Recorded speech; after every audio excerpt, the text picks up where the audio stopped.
Hello, everyone. Welcome to one more episode of Talking Times. Today, we're going to have an amazing conversation about deafness and sign language. I'm here with Anderson Almeida. He has a lot of knowledge about this. So, if you have questions about that, bring them on. But right after our podcast intro.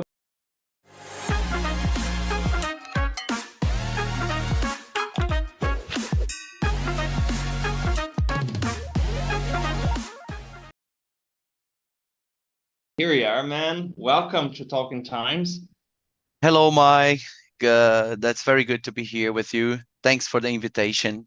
I'm very No, glad. thanks for being here, man. Before we start, please introduce yourself to our listeners. So, hi everyone over there. I can see you, but I can feel you. I am Anderson, as Mike already said, Anderson Almeida Silva, which is my citation name in the literature. And I I was born in Recife, but I've been raised in Piauí, which are two states from the northeast of Brazil. And what else I can say about myself? So I did my first major in biology, and then I went for the field of linguistics. So, and I learned in sign language when I was 14 years old. So that's Man, that's amazing. I my graduation is in advertising, hmm but during the course, I got fascinated with the psychological aspect because we had to study psychology of the consumer. We had a whole semester about mass manipulation techniques, techniques that people use in war and to sell something. It's crazy. And then eventually it got me to biology to focus in human behavior, and of course a bit of neuroscience because of the communication aspect. yeah. So another thing we have in common, nice, not only the Baptist church. Yeah, so And yeah. But that's interesting because um when I went for the field of linguistics, I thought, oh my, I have to forget everything that I studied in biology. But then I found out that it was the contrary. So I could take advantage of a lot of things that I have learned in biology because language itself, it's also a biological mechanism that we humans have at our disposal. So yeah, that's it. yeah, and today something that I got very happy when I found out a lot of universities they made available a lot of semesters courses on YouTube. Like Yale has a psychology course. I have attended to the Stanford, behavior biology. The professor was Robert Sapolsky, which I have the utmost admiration. I really liked his work, and you have a lot of content, like very useful thing online. You just need to go there, research, and okay, let's try to draw a timeline here. Mhm. You mentioned that you started learning when you were 14 years old. Yeah. So sign language is, I can say, sometimes I say almost, but I think I can Hmm. assert that it is my second language because, of course, I got Portuguese, spoken Portuguese from my parents during my childhood, Hmm. when I was a baby. I started the acquisition. And then when I was 14 years old, I used it to attend a Baptist church, as you already said, we have this in common. Uh, and in that church, I used it to see an elderly woman. She was deaf, and Hmm. I got curious to know about her signing. I think like everyone, when it starts learning signing, we got very impressed, and we almost hardly believe how people can do that with their hands because we are very immersed like in a Hmm. our oral community, so we hardly believe that people can communicate using like tactile strategies or visual strategies. So Hmm. so you imagine I was a teenage and I got very impressed and I got a little bit enchanted, and I saw that she would came for the church with her like a niece. like an adopted niece. So Mm-hmm. uh, Okay. and I use it to ask her niece, like, how can you sign with her? Can you teach me this? Because I want to learn it. I found it very interesting.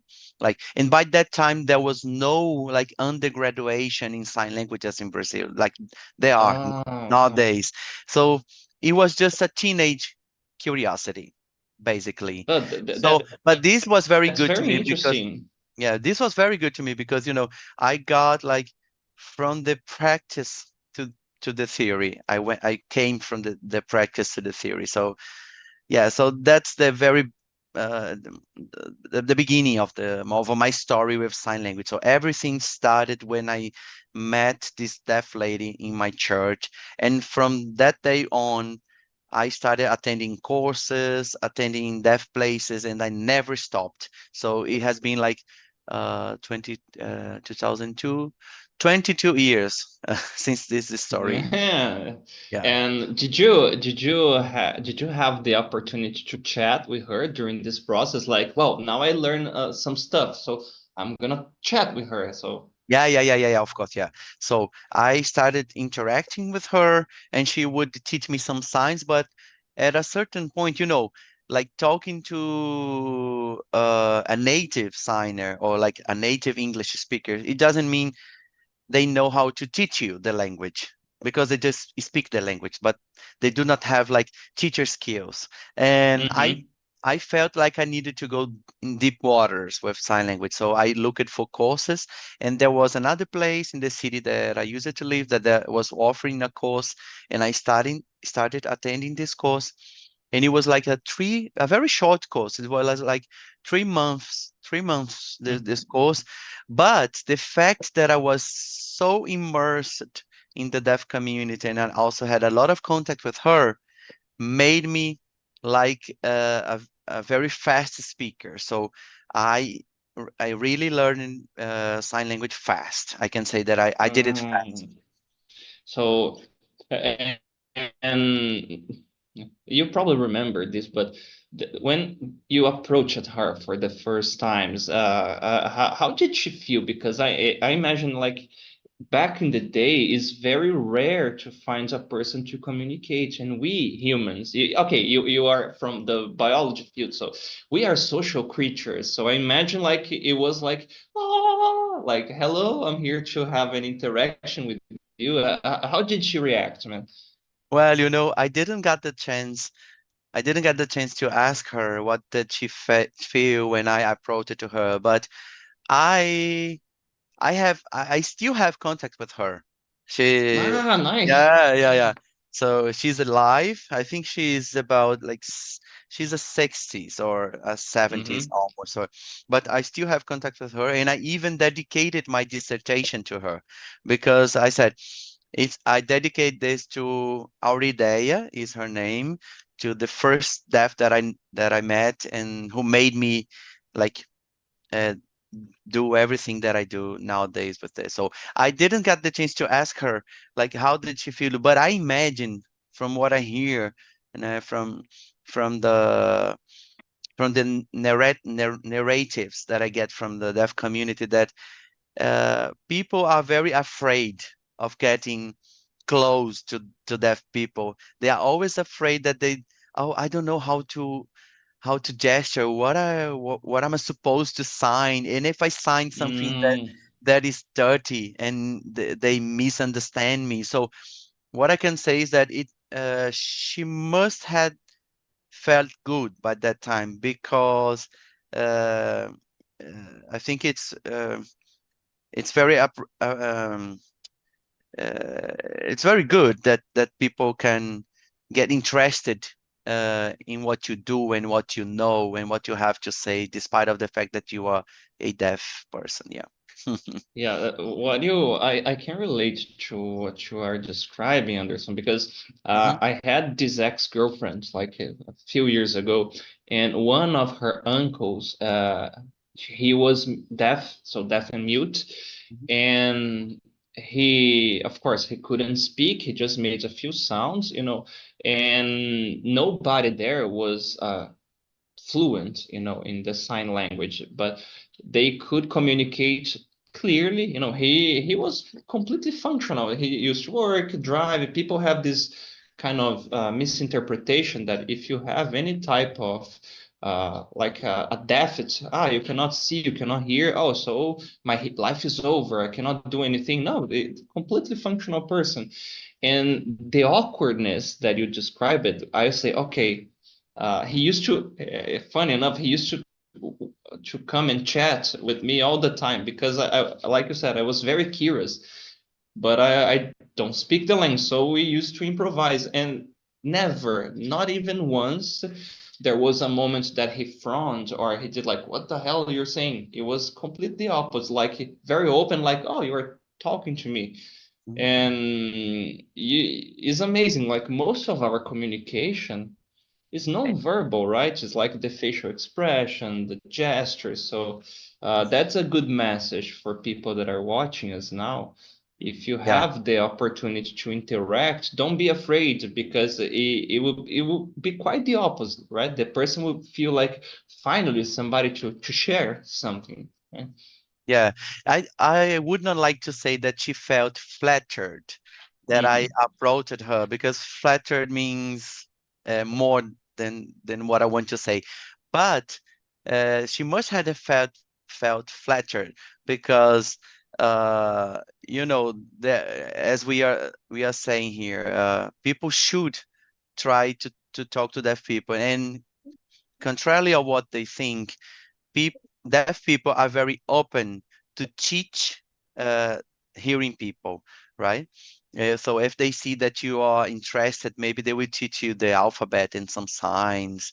And also, there are several types and profiles of deaf people. There are those ones who did the speech therapy during their infancy, so they Mm-hmm. do some lip reading. There are those Yeah. ones who use the hearing aids, so they can listen to low sounds, but they can still identify some of them in the surrounding environment.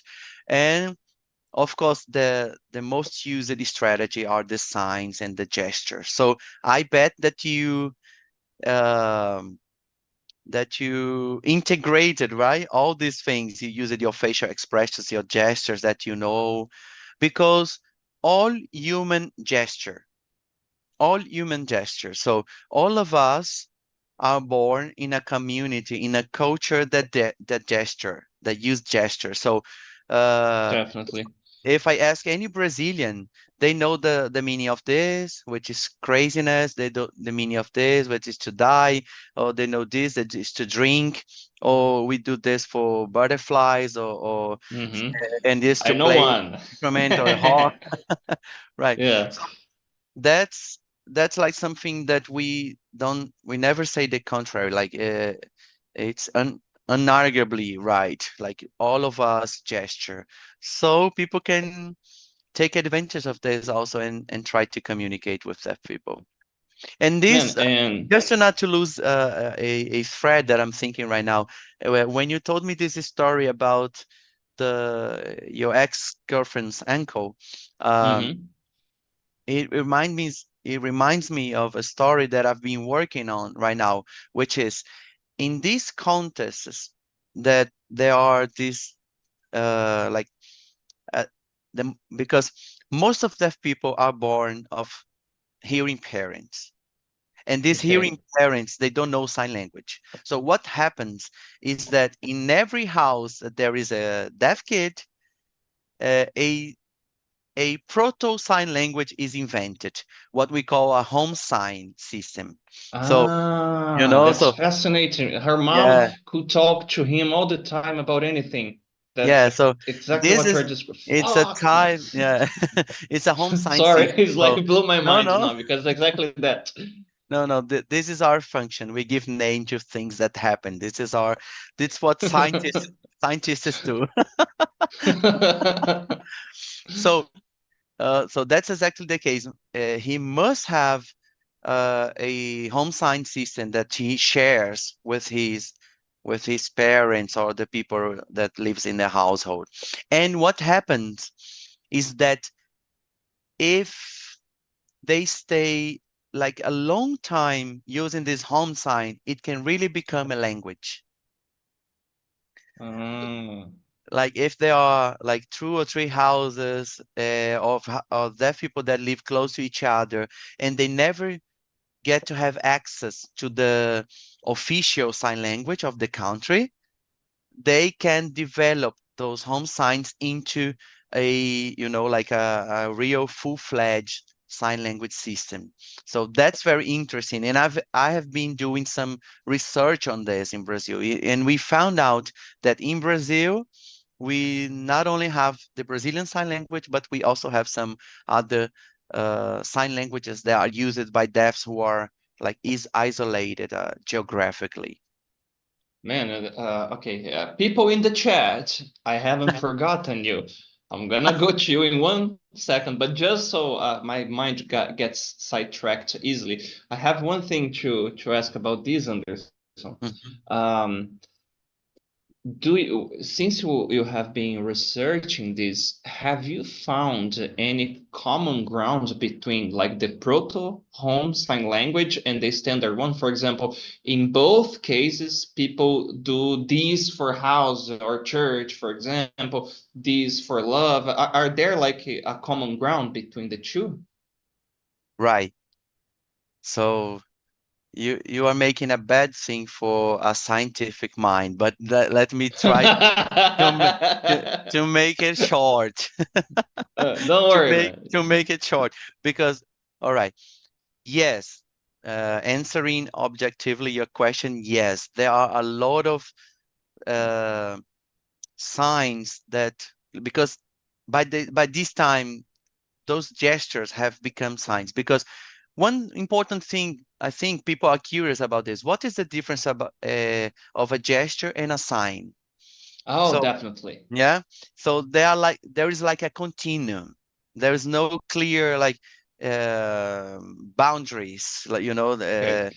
between a gesture, sign, and we call also an emblem. So let me speak briefly about this. So a gesture can be any movement of our body that we do with or without meaning attached to it. So like I did this now, but Okay, like doing this, like. yeah, in the same time that I said attached, I did done, because Mm-hmm. of course I have an idea in my mind that it's a good visual um, strategy of encoding the idea of attachment, right?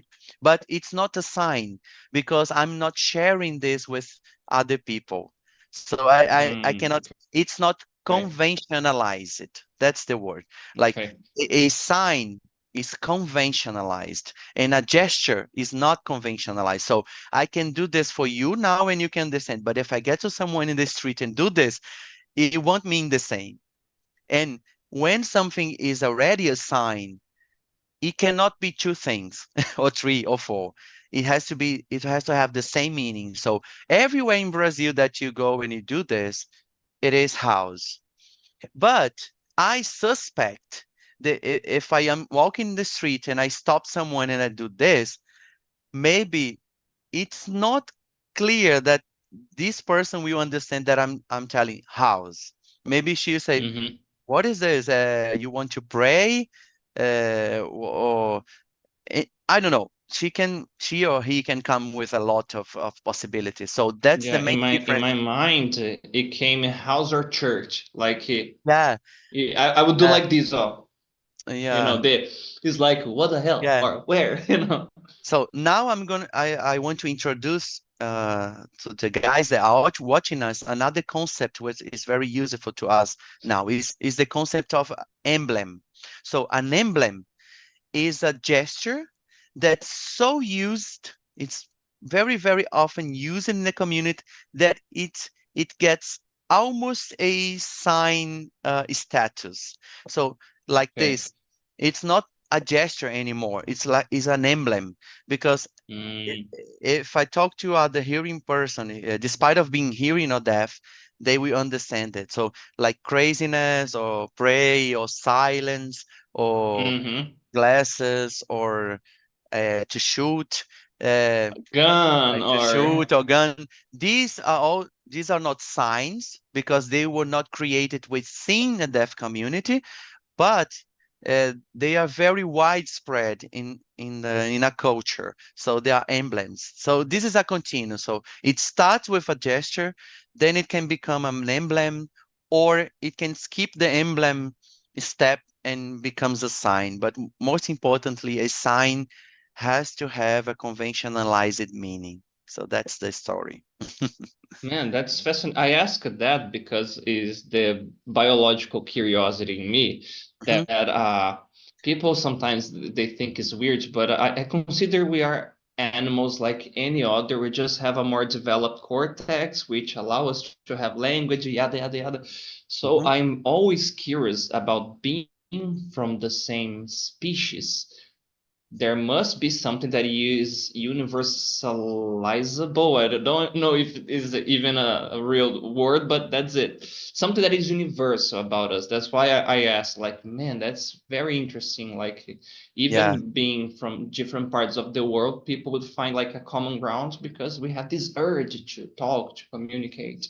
Yeah, if we believe that we pass it through the same evolutionary Mm-hmm. process, that where there are close relatives are the chimpanzees and the bonobos, Mm-hmm. the simians, the gorillas, um, we must have something in common with them, and Mm-hmm.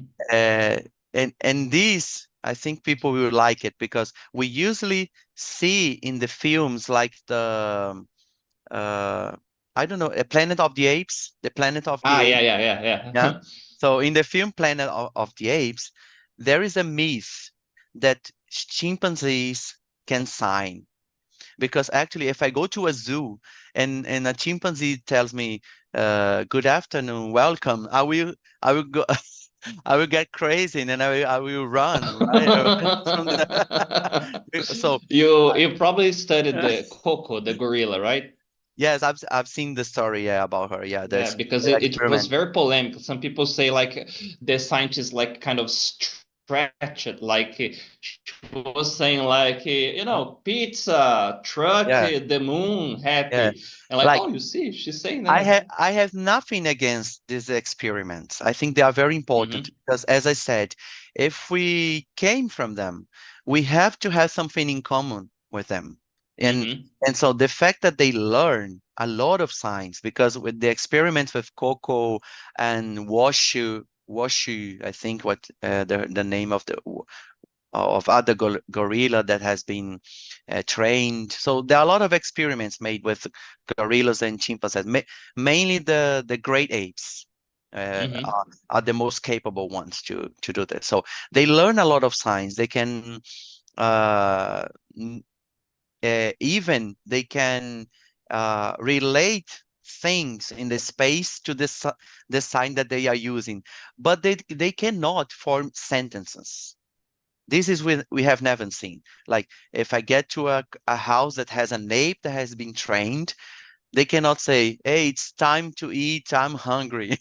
So they never do this. Like they do very objective things, and this differs strikingly from what humans have, because humans Mm-hmm. can operate uh, with very complex structures in terms of language and expression in productions that differs a lot from what we find in the apes. But it's interesting. So don't believe in the Planet of the Apes company, right? Please, Okay. it's not true that apes can sign. They can Oh, learn some signs, but they don't speak sign language.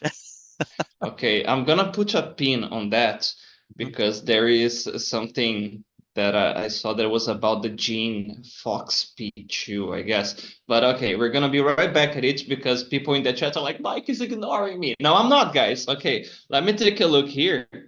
All right. Hello, Cave. Hi, Claudio. Hi, Shwani. Hi, Juan. Hi, Isabelle. Hi, Rodrigo. Hi, Ana. There is a lot of people here. Oh, There he is. good, good, Hello, good. Iago. Hi. Oh, hi, Marcel. Hi, Isaac. Hi, Cave again. Sandra. Shout out to you guys. Thanks for being here, for sending questions. I'm gonna read some of them here. Okay. Well, Isabella is saying here, oh, I love this subject, loved his accent. Oh yeah, you have a beautiful English, by the way, Anderson. Oh, thank you. Uh, nice.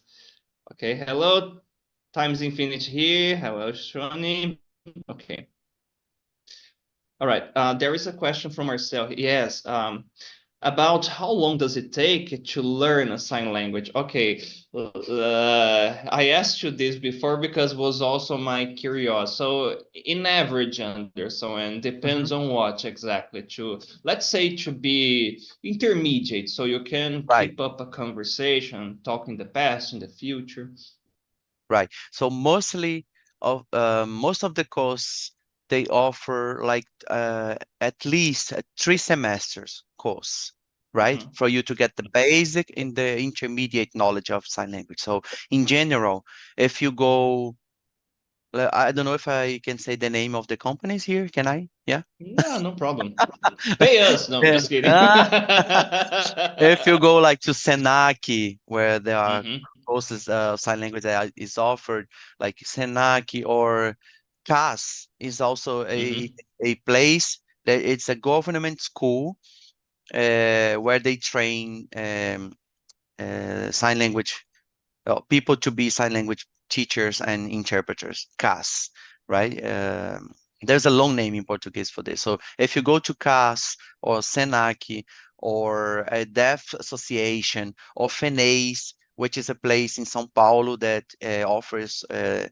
So by the way, FENEIS is the national federal organization of deaf people in Brazil. So they are the most important um, um, organization of deaf people in Brazil, and they are um, part of the WFD, which is the World Federation of Deaf. So it's a very reliable place for you that you want to learn sign language as well. So they offer like courses of 2, 3 semesters in general.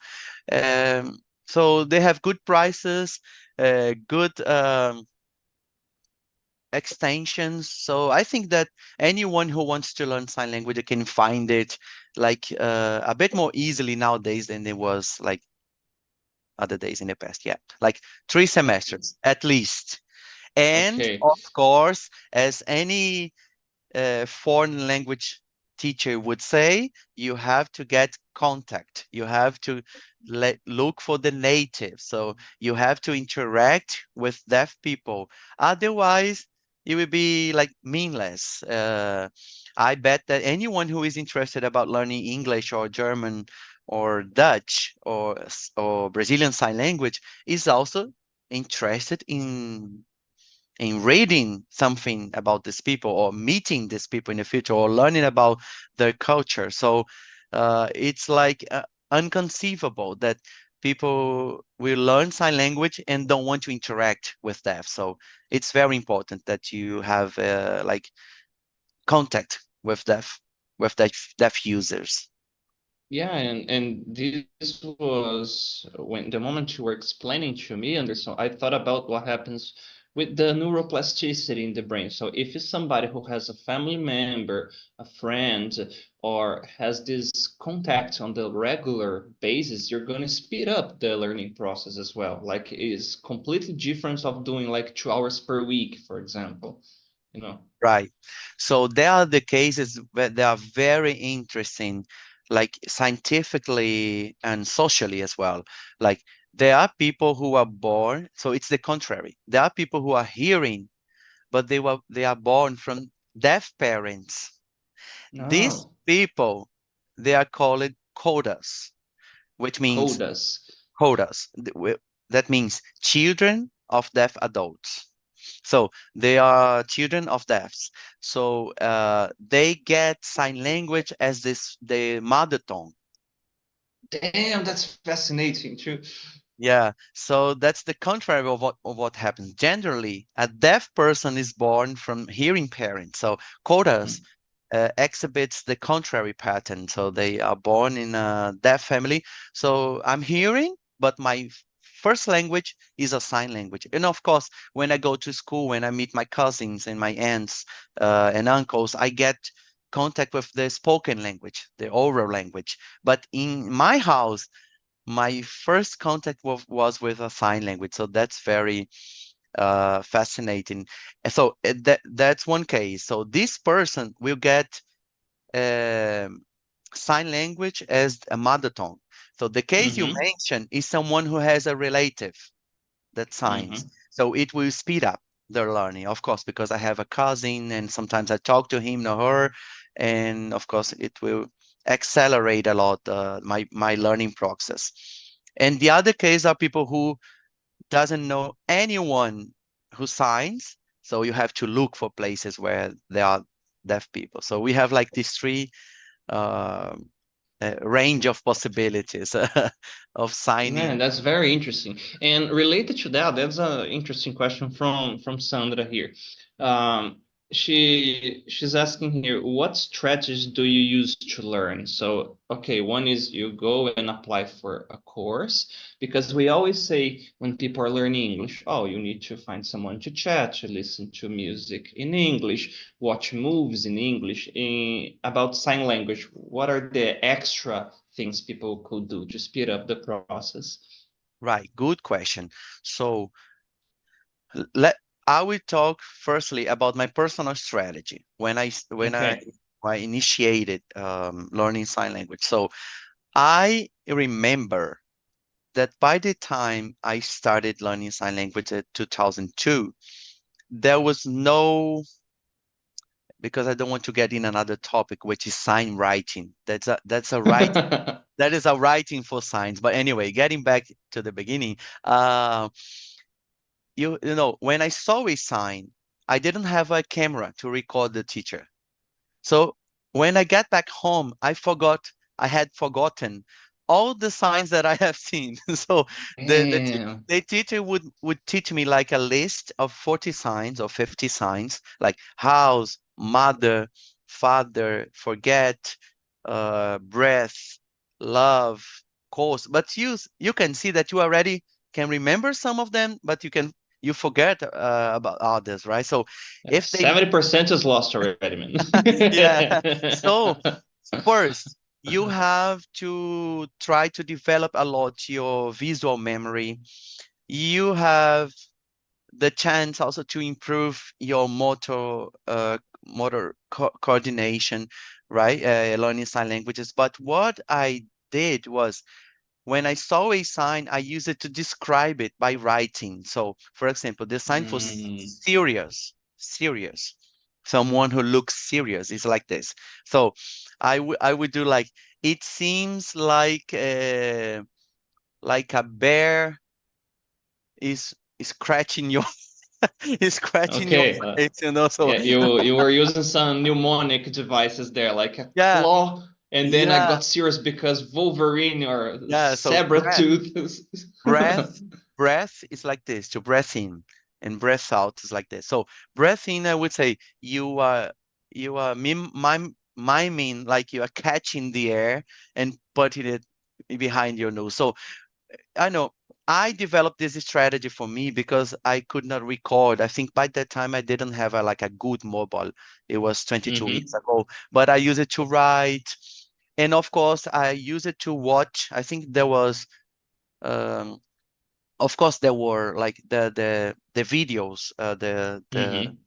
the videotapes in signs. So I used it to watch a lot of classes. There were video signed, and um, let's see what else. Because nowadays it's much more easier. If you go to YouTube, there's a lot of Yeah, material yeah, in language. So there yeah. are there are classes, there are everything that you need. So today is much more easier to learn sign language.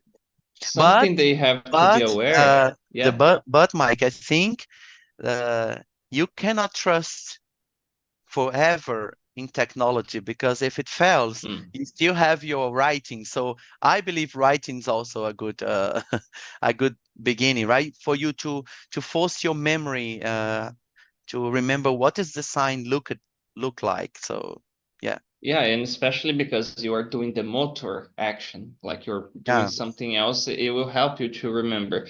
One thing that I was thinking here, we were chatting a bit about movies before, and related to your question, Sandra, she asked why sign language isn't universal. So the person has to be aware not to mix. For example, we have the Brazilian sign language, right, like Libras, and we have the American sign language. If you imagine, oh, I'm gonna watch that terror movie we were talking about, A Silence Place, it would be the American Sign Language. Or like the example I gave you from the Van Damme movie that I remember, the na na na na na na na na na.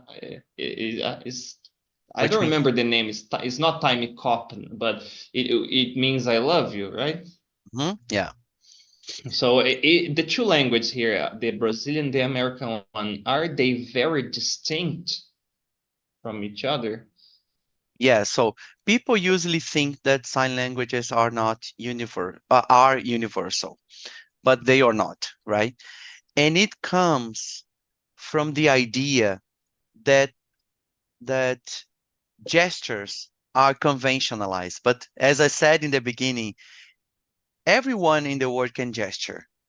Like if I go to China and I do like this, or I do like this, I think this person will understand that I want to eat because I'm pointing to my mouth, and the mouth is like a common trait that all humans have. Like all humans have a mouth, and the mouth is is the place where all humans ingest food. So Mm-hmm. if you see someone pointing to the mouth, you can't think of they wanting to study, or they are busy, or they want to talk Mm-hmm. about politics.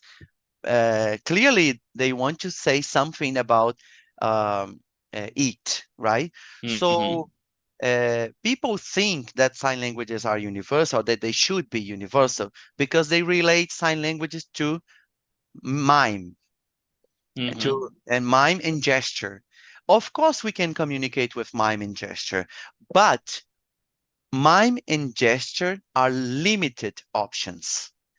Mm-hmm. You can talk only about a set of stuff that Okay. is like contextually dependent, but you cannot use gestures and mime to talk about linguistics or religion or politics or anatomy, and sign Mm-hmm. languages can do this. So that's the big difference. So sign languages are not universal as well, because these deaf people are very far from each other. So there is no chance that a Japanese deaf will share the same signs of the Brazilian ones, because they are very far. And we know from the linguistic literature and also from the evolutionary process that the farthest people are from each other, the the most different they get from each other as well, because Mm-hmm. uh, distance will favor the differentiation process and not the unifying process. So every Makes time, sense because yeah, our genes react to the environment. So a person which is inserted in a place with different environmental pressures would have to adapt to that specific context, right? yeah, and of course, the histories of these countries and places Mm-hmm. are completely different. For example, I can link to what we are saying here about the universality of language, sign languages. So I already explained that they are not universal, that every country has their own sign language, but of course, gestures and mime can communicate something, but they are limited, right? So, for example, you asked me whether American Sign Language and Brazilian Sign Language are very distinct from each other, or if they are Yeah. similar. So one thing that's very interesting, like we have false friends in sign language. So Oh man, really? They're yeah, true. yeah. So Damn. in ASL, you have this sign, which for a Brazilian person would mean, No.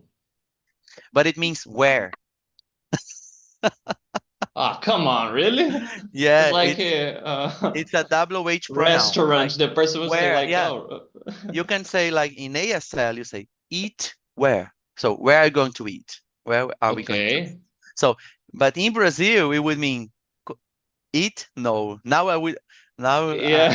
my mind was switching to Portuguese again. Yeah. So in Brazil, no is like this, but so it's a false friend. So you see that it's the same sign, and it can be like um, genetically or what what do we say? Like, like if you compare the linguistic families and trees, Hmm. right, the branches, look, we know that we have seen something in common with the United States because United States and Brazil received French teachers, sign language French teachers in the past.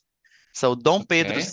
Dom Pedro II invited a French teacher to come to the Brazilian National Deaf Institute, which is located in Rio, and also French teachers of sign language went to United States to create uh, the first university that all the classes are taught in sign language. So this we have in common. So that's maybe why we have the same sign, but the signs went for different paths and sources, right? So we differentiated them somehow. So that's So, interesting.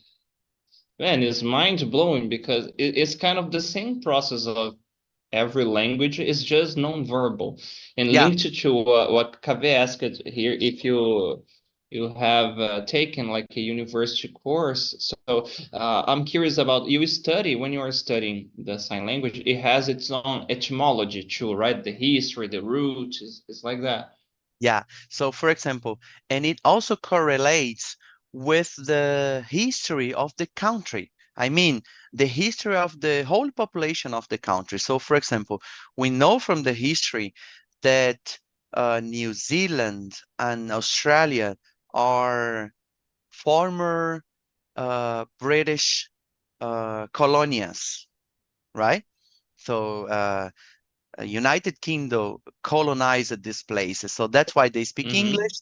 But look, very interestingly, the British Sign Language alphabet is the only one that you use the two hands. So for example, the Brazilian Sign Language alphabet, you just use one hand. It's like this: A, Okay. B, C, D, E, F, G, H, I, J, K, L, M, N, O, P, Q, R, S, T, U, V, S, Z. Z. Right. But the British Sign Language alphabet, you use the two hands. It's A, B, C, D, E, F, G, H, I, J, K, and it goes well. So not surprisingly, the alphabet used in New Zealand and Australia is also two-handed because Ah, it correlates with the history of the country. So when like teachers came from United Kingdom to Australia and New Zealand, they also brought the deaf teachers and they let or they passed. So these people inherited not only the English culture, but also the sign language culture. So that's amazing that we can observe things like happening simultaneously um, within the spoken and the signed community. man, I have a question here. It may sound a little silly, but okay, okay, true first. Let's say I learned both languages, so the Brazilian, the American one.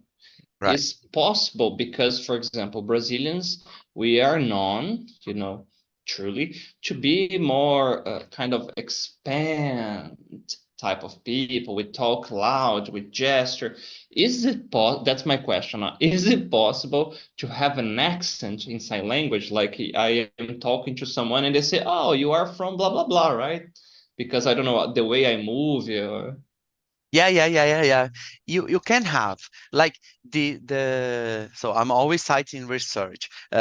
So there, what has been found is that it's not uh, like Brazilians have accent that you can differentiate them. You are from the Northeast because uh-huh. you speak like this, and you are from the Your South because hands you is speak. more open than No, not really. But we do. We really can. differentiate people by the style of signing. It's more like a stylistic thing. So there are Mm-hmm. people who are more like concise while Mm-hmm. signing, who are more who use less space, and there are people who open their hands like and wave like laterally. So of course, there's these difference exists, but not to the point that we can identify someone from somewhere for signing like that. Mm-hmm. But two interesting things. There are people here in Brazil who are Jehovah's Witnesses. Jehovah Witnesses. Mm-hmm. You know this Yeah. relates, right? And Jehovah Witnesses, they have a very particular way of signing. So, for example, the sign, if I do God bless you, I do like this. God bless you. And Okay. Jehovah, Anna, yeah, bless you. God bless you. So it means Bless. he bless you. Mm-hmm. Yeah. So if a Jehovah Witness person do it this, they do like this. God. So they Ah, do it. they have They they're do they it. are more They expressive. they're more expressive and they do it like smoothly, like if they were in a wave, you know. So God. So That they sounds like, like an accent in a yeah. So way. that's that's the point that I wanted to get. So Jehovah Witnesses are claimed to have like an accent like style, and also gay gay people when sign. There is a research that was conducted by a professor at USP and a student of him, and they conducted a research with gay interpreters, hearing interpreters, and they realized that gay people sign showing more the wrist. So a person, so I do the sign for deaf like this, deaf, Hmm. right? And they would do like this, deaf. So, Ah, come so yeah, on. yeah. So it would be more gay-like, you know. So Yeah. that's well, I think you cannot say that it's funny somehow, but it's very interesting that people It's can curious. Yeah, it's can let fascinating. can let their marks even in a signing modality, not Yeah, only in the and the impression that I get, is that is very beautiful actually because you are expressing yourself, and the way you express yourself would, of course, express your personality as well. You know who yeah. you are, your essence. That's And it and interesting. it and it happens independently whether you are signing or speaking. So that's what. Man, Uh, man, this is a very, oh my God, we are running out of time already. That's the thing when we chat with a scientist, because I am a very curious person too. And people who are into science, people get it all twisted sometimes, but it's like this. Okay, we have found by research that Jehovah Witnesses, they have their own accent. What if the person is atheist or Mormon or Baptist Christian or Presbyterian, and they start doing, what if Wiccans have an accent too? ah, I'm gonna research it, and then you start doing the paper. It's very interesting. yeah, yeah. Man, But okay, you know what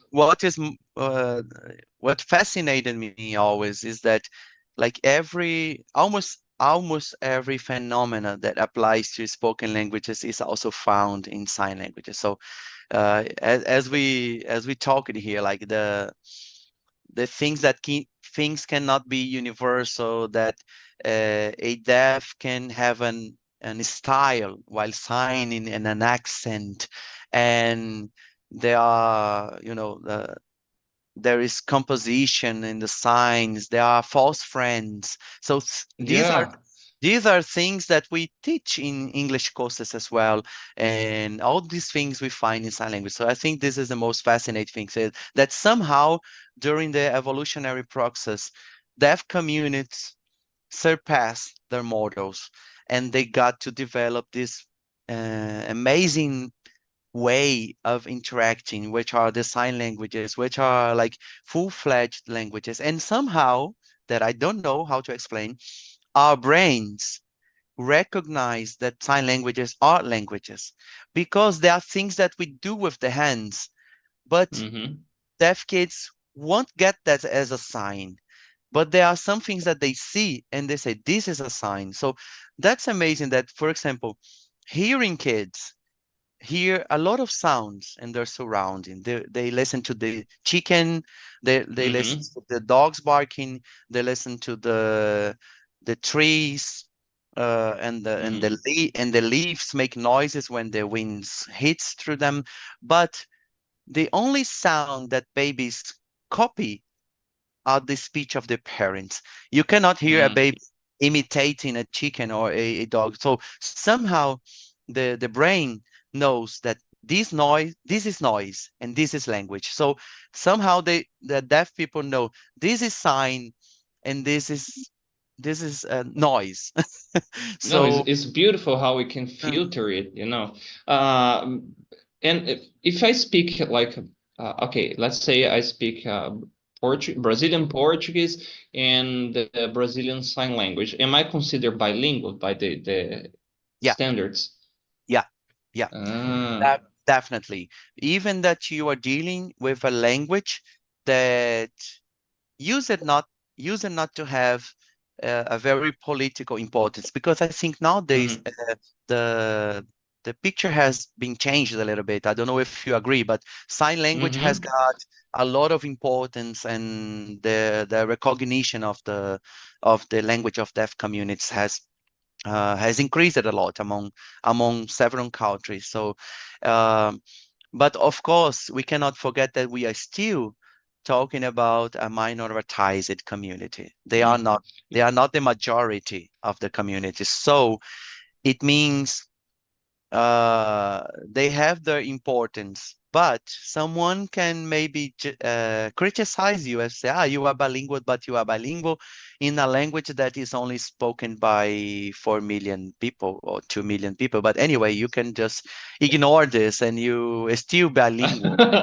I thought you say, you can just say, go to hell. But man, for me, it sounds more like a superpower. It's like, okay, so I am bilingual and I can communicate with this group that is very scarce in terms of accessibility. But I completely agree with you because yeah, things are changing. You mentioned the movie the Codas, right? That which got Oscars, and there is the movie with John Krasinski, Jim from The Office. I think it's a silent place. You know that the whole movie is about that, and it's fascinating. You know. Yeah. So there are a lot of sources that people can see and track for, in which there are sign languages. As you said, most of the films, very unfortunately, they do not display Brazilian sign languages then, because they are mainly American production. So the languages that is being exhibited is American sign language, but still, I think people are um, getting much more and more interested about sign languages. And if you, Mike, and if you have the chance to learn sign languages, you should do this, because it's so funny how the interaction with deafs is amazing. Like we get really addicted to it. Like when I am with a deaf group, I don't want to leave, because like Nice. our eyes keep like wide opened, because it's like language being into scene. It's a scene now. It's not more like, Hmm. the sound has its own uh not to say advantages, but it has its own ways to make us sense, have the Hmm. sensations. But a visual stuff is much better than the sound, like in a sense, because I enjoy a lot, like the deaf jokes, the it's always very funny. So if Man, my this my my counsel would be, that anyone who has the chance to learn sign language do it, because it's very fascinating. I remember when I started learning English, Mhm. and then I got past the intermediate level. Man, I my brain would kind of develop this virtual like antenna, that if I hear English, I was completely drawn to it. Like, oh my God, gringos. I think I might have been a little rude or like intruding, like, oh, excuse me, why are you guys talking English? Like, I don't know you, but like, okay, can I join the conversations? Like, because I wanted to contact, to Ah, learn, to have interactions with them, yeah. It was basically like that. Now you made a personal question. Yeah. But I think I did this a lot, because when I in my first years of being a signer, I used it to see people, deaf people in the street, and I would approach them, and I want them to know that was interested in knowing about them, right? And Mm-hmm. I but the situation is a bit different, I think, with English speakers, because English speakers, they know that there are a lot of people interested about the language. So maybe Mm-hmm. they can think, there comes one more. Mm-hmm. Exactly. Yeah. So you are just one more. But in the case of sign languages, they give you a lot of importance. So it's very pleasant when you are received by the deaf community. But of course, I did it a lot of times. So I would meet I would meet deafs in the streets, and I would approach them and to introduce myself. Or, for example, I would just act naturally. So, for example, if I am in a supermarket and I can ask the deaf employee, I do this instead of talking to the hearing employee, because I know sign language. So, Ah. I just act naturally. So, do you know where's the rice? So And they will answer why, automatically yeah, too. and And they're they like, wait, what and just happened? and there are cases where they just give me the information, and they leave. So I think it's amazing, because it means that somehow more and more people are using sign language, and these people already feel like they can talk to people without like getting scared that, oh my, this guy just talking to me in sign. So Yeah. it didn't used to happen a lot in the past. So Yeah. things are changing, yeah. Yeah, it is, Anderson. We could chat for hours. Unfortunately, we have to wrap this up. I cannot say, man, I learned a lot. You kind of planted a seed here. I'm very curious, to study Thank you. more. Yeah. I have to say that you are also a very interesting interviewer, because the exchange was very, very, very nice. Yeah. Before we go, a final message to our viewers. Right. So after this very pleasant conversation, let me see. I would say to people who have, I will say it again, if you have the opportunity of learn sign languages, be it like if you are planning to pass a time in United States, for example, why not to try some American sign languages as well? Because you can find deaf people there, and you want, and your Brazilian sign language knowledge, you want work there. So there are a lot of sign languages in Brazil that you can learn as well. Uh, and I also want to show people this book that I just it's not in the bookstores to be sold, but I it's the language, a sign language created by a deaf community in the backlands of Piauí, like Nice. in a city called. So there are 33 deaf people there. The first deaf was born in 1932, and they started creating their own sign language, and they stayed like isolated for like uh, 70 or 80 years. So they didn't have any contact with Libras, which is the national sign language. So I did a dictionary of this language. So uh, here above you have the sign in Sena, and here below you have the sign in Libras. So I distributed this dictionary for the signers there, and now they have the chance to learn Libras, which is the national sign language, and also to have their own language recognized by a publication. So, Maick, thank you the time. Thank you, Claudio. Thank you, all of you, for the questions and for the invitation to be here with you tonight, sharing this knowledge. Yeah. Man, it was amazing. And guys, congratulations for the amazing work. Okay, you are very didactic, explaining everything was amazing. Guys, thank you so much for the questions, for all the messages. Don't forget, you know what I'm gonna say, like, share, subscribe to the channel in case you haven't. And see you next week on our next episode of Talking Times. Bye bye.